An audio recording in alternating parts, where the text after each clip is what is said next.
Então, nesse vídeo eu vou apresentar alguns conceitos básicos sobre a impressão 3D, bem como alguns parâmetros.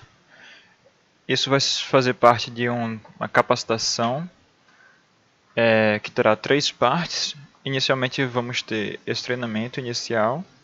Vai ser um nivelamento para quem realmente é leigo, não tem qualquer conhecimento da área do que é impressão 3D, como é o processo para fazer uma impressão 3D.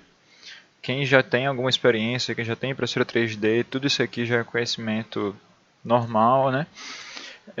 E numa segunda parte eu vou mostrar como instalar o programa que utilizamos para fazer a impressão 3D,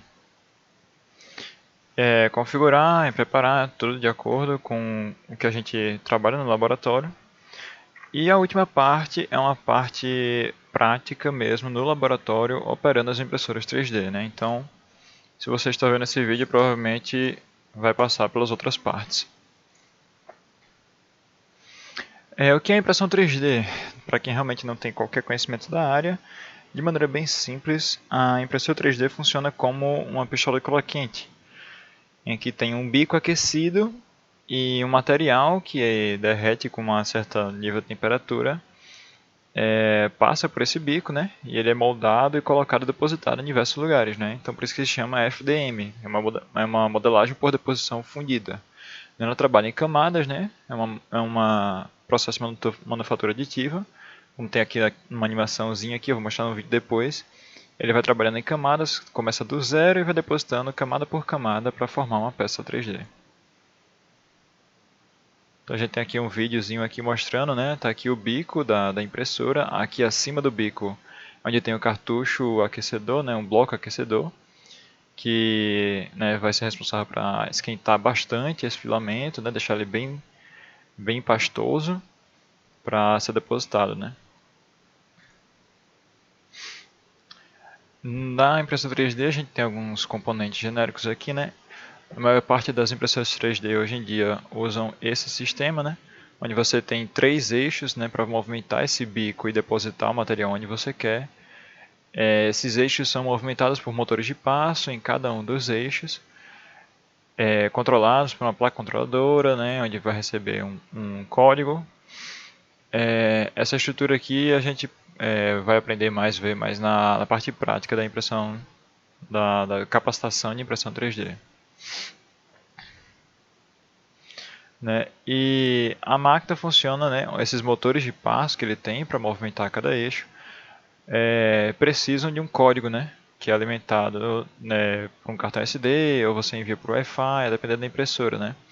Então, o que a gente faz no FabLab é manufatura digital. Ninguém está girando manivelas, nem puxando uma alavanca para operar o maquinário. A gente está operando um computador que vai gerar um código que vai colocar em outro microcomputador dentro da impressora que vai utilizar esse código para fazer impressão 3D. Então, manufatura digital é isso, é uma manufatura que tem bastante interseção de computadores, né? Os computadores estão fazendo todo o trabalho para a gente. A gente não vai escrever esse código aqui, a gente não precisa nem alterar nada aqui, seria extremamente complexo se fosse fazer isso, né? Vou mostrar aqui como é que é o processo. Então, como começar? O processo de impressão 3D em si tem que começar a partir de um STL ou um OBJ, isso é, um arquivo de um modelo 3D. Sem o modelo 3D, você não faz a impressão do que você quer. Não tem como mandar uma imagem para a impressora, a não ser que você use alguma IA para fazer um modelo 3D a partir de uma imagem, né? Existe isso. Mas você precisa ter inicialmente o modelo 3D que você quer, né? E esse modelo 3D vai ser alimentado em um programa Slicer, né? Um programa fatiador. Né? Como eu falei, a impressão 3D é feita em camadas, então ele vai pegar esse modelo 3D e vai fatiar, né, em várias camadas. Vai interpretar essa geometria e transformar em várias camadazinhas para ser digerido, né, pela máquina. Por isso que a gente chama de fatiador. E esse G-Code coloca na impressora e prepara a impressão para aquecer, descarregar filamento e etc. Né? Essa seria mais a parte prática mesmo.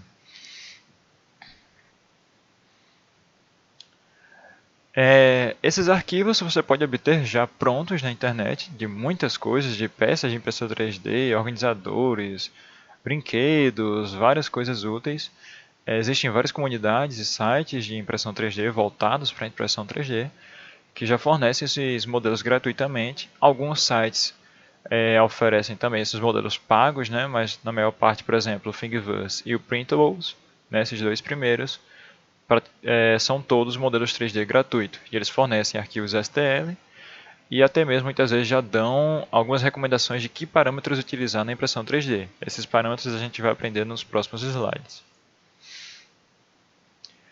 Você pode também criar seu próprio STL, né?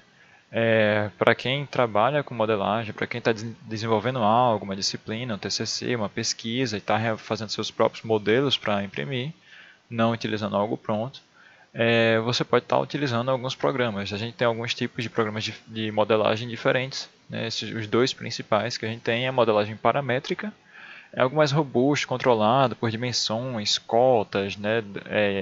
Esboços, planos, é algo bem mais restrito, bem mais controlado, né? Geralmente usado pelo pessoal aí da engenharia. Alguns exemplos são Inventor, Fusion 360, SolidWorks, AutoCAD, tem diversos programas CAD aí por fora, né? É o que a gente chama de programa CAD, né? Desenho assistido por computador. E também há esses programas de modelagem livre, que são ótimos para modelos, algumas geometrias complexas, modelos orgânicos, muito usado por artistas digitais, animadores, né? Alguns exemplos incluem Blender, 3D Max, ZBrush, Maya também faz animação, acredito que faz modelagem também.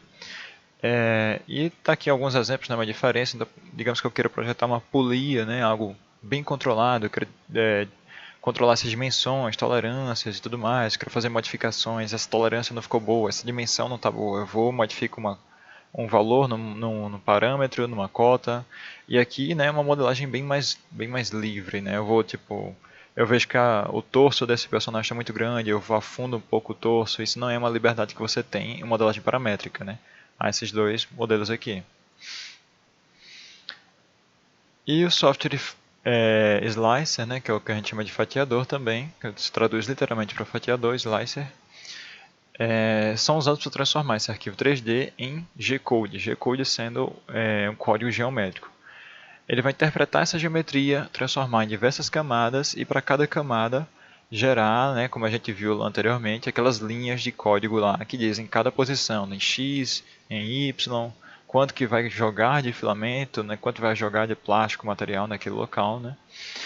Diversos fabricantes têm seus próprios fatiadores, né? Então a Bambu Labs tem o próprio fatiador, a Creality tem seu próprio fatiador, Prusa tem seu próprio fatiador, a Cura, que é da empresa da Ultimaker, o Orc Slicer é um fatiador mais independente, né?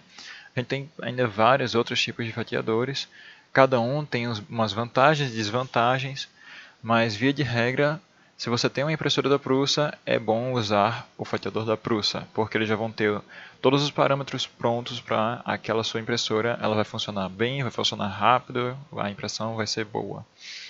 Né? Mas não necessariamente você precisa usar. Por exemplo, no laboratório a gente usa impressoras da Creality, mas o fatiamento a gente faz pelo Prusa Slicer, né? Porque a gente tem impressoras de várias marcas diferentes e a gente concentrou somente num fatiador para manter as coisas mais simples, né?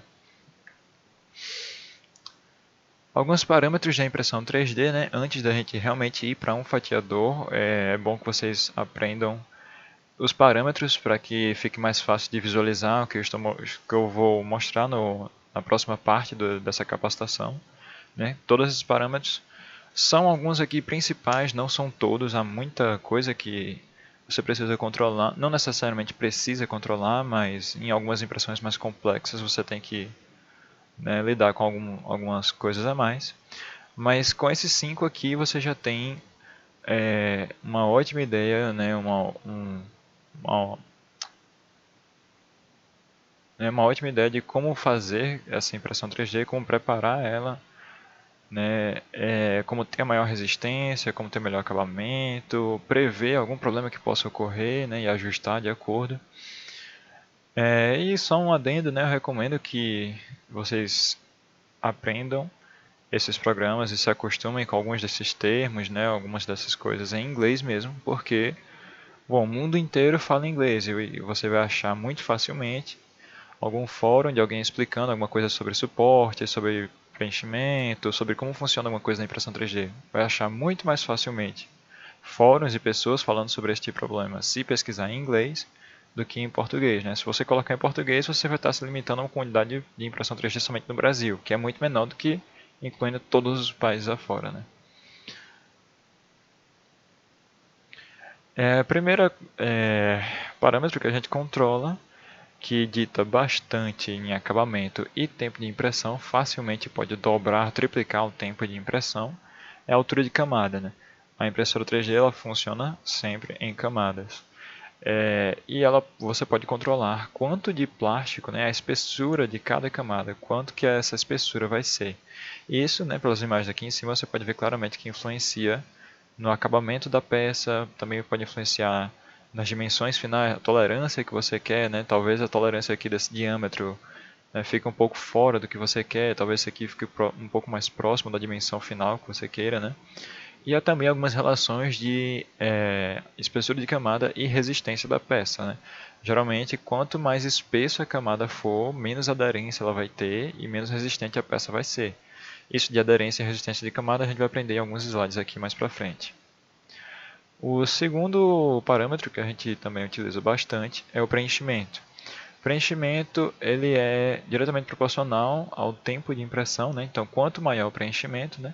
A impressão 3D ela é sempre feita de uma casca, né? Que a gente vai chamar de perímetro, é o próximo parâmetro que a gente vai ver.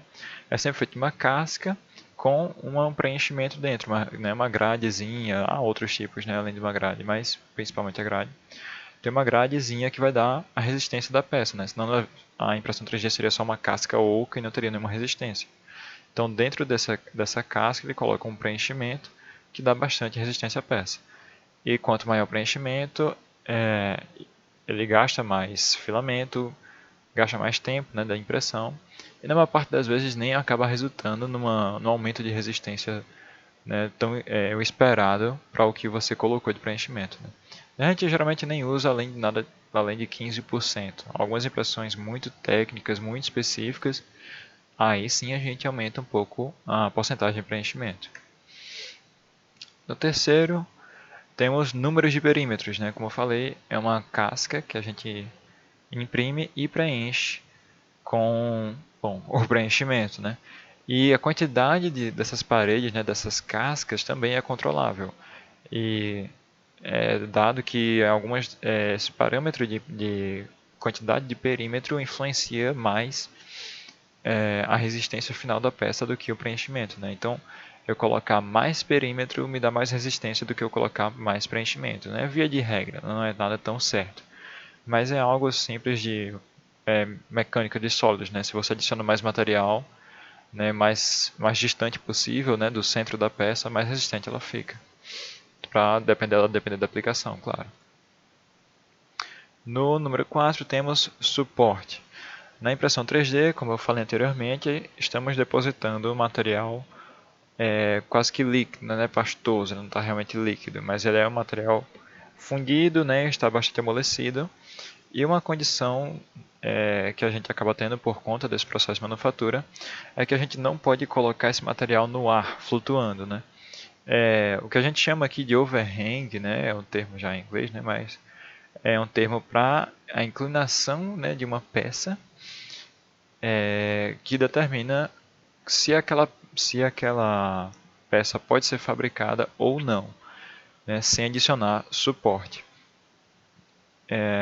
E algumas impressoras vão ter uma capacidade maior ou menor, né? Você pode ver que, por exemplo, a 25 graus ou 20 graus, né? Então é uma peça já muito inclinada, ela não consegue já imprimir tão bem, começa a falhar bastante.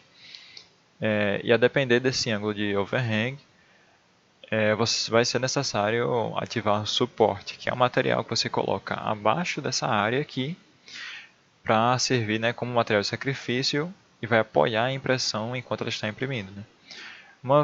Via de regra, você pode, se tiver difícil de visualizar o que é overhang, você pode visualizar de certa maneira. Se uma peça projeta uma sombra na mesa, ela tem algum overhang. Se esse overhang é capaz de imprimir ou não, vai depender desse ângulo aqui, né? Imprimir ou não sem suporte, vai depender desse ângulo aqui.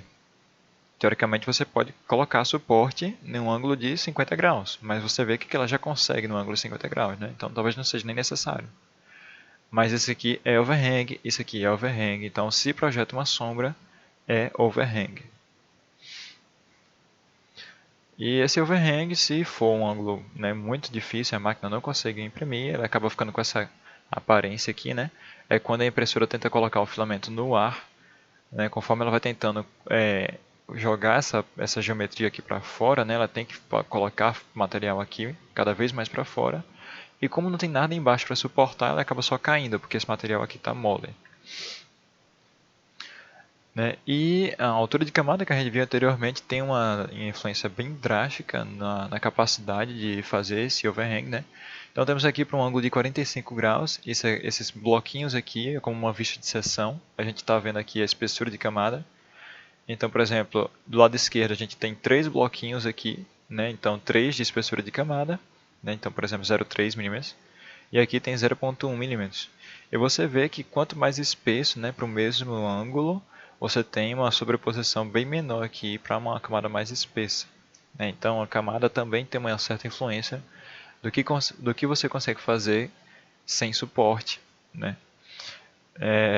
E muito disso aqui, né, parece muito complicado, algo assim, mas os próprios programas fatiadores já te avisam, já te ajudam bastante quando você vai encontrar algum tipo desse problema e recomenda, ó, temos overhang aqui, tá muito difícil imprimir isso, recomendo você ativar suporte. Você vai lá, ativa suporte e continua sem nenhum problema. Então tem uma representaçãozinha aqui do que aconteceria se você fosse imprimir, né, sem o suporte. A impressora, conforme vai caminhando aqui para fora, na parte que não tem material abaixo, o filamento simplesmente quer cair, porque ele está fundido. Né? E esse material em amarelo seria o suporte, que ele vai ser simplesmente destacado. Né? Esse suporte não vai ser fundido com a peça inicial, né? O azul aqui. Ele dá uma certa distânciazinha, não permite que os dois materiais acabam fundindo. Se fundir é um defeito que acontece na impressão 3D, você tem que controlar os parâmetros para compensar por esse defeito. Mas normalmente esse suporte ele tem um pequeno contato com a peça original e depois de imprimir você simplesmente destaca esse suporte e descarta ele, né? Não tem nenhum uso mesmo.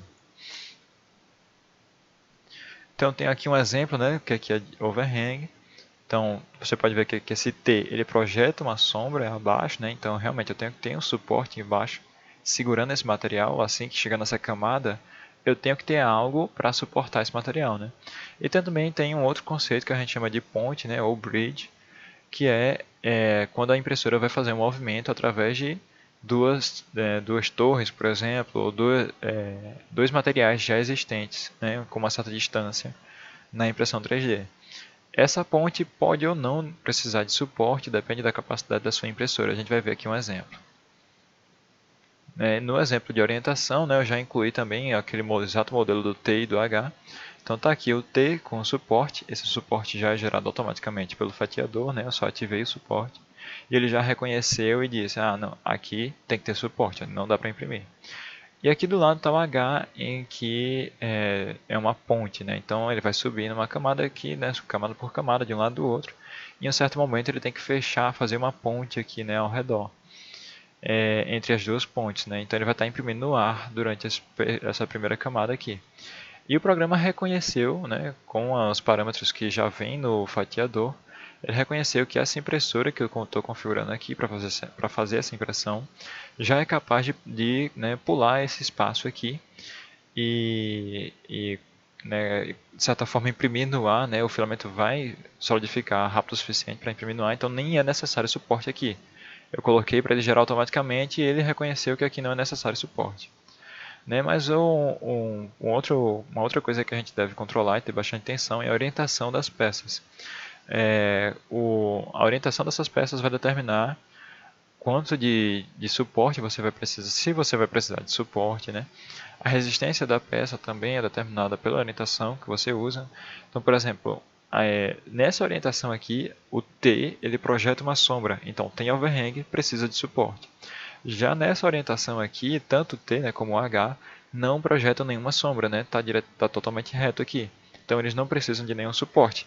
Para todas as camadas tem material embaixo suportando né? E a gente sequer tem nenhum ângulo aqui, nem nada aqui para se preocupar. E isso aqui também vai aumentar a resistência da peça, isso aqui a gente vai ver em alguns slides mais para frente.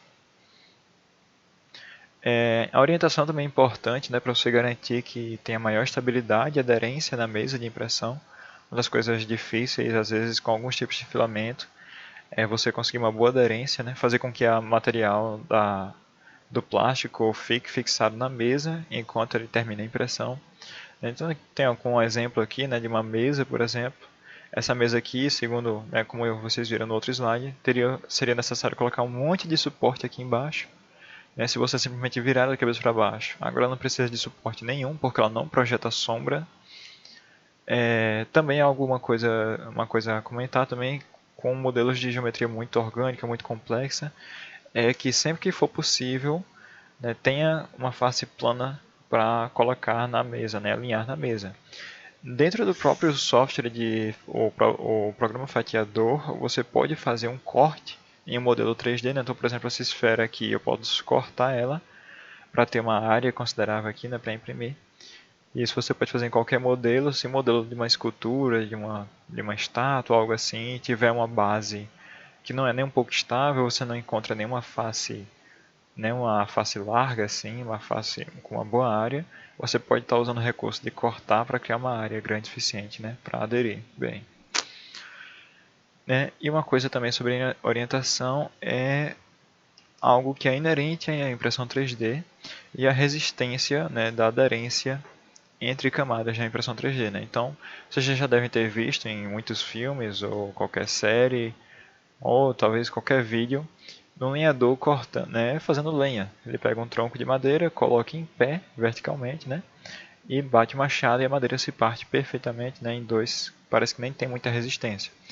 Então, o lenhador está acertando o machado entre os grãos da madeira. Né? A madeira ele não tem aderência muito boa entre essas camadinhas aqui que vocês estão vendo aqui na imagem. A mesma coisa na impressão 3D.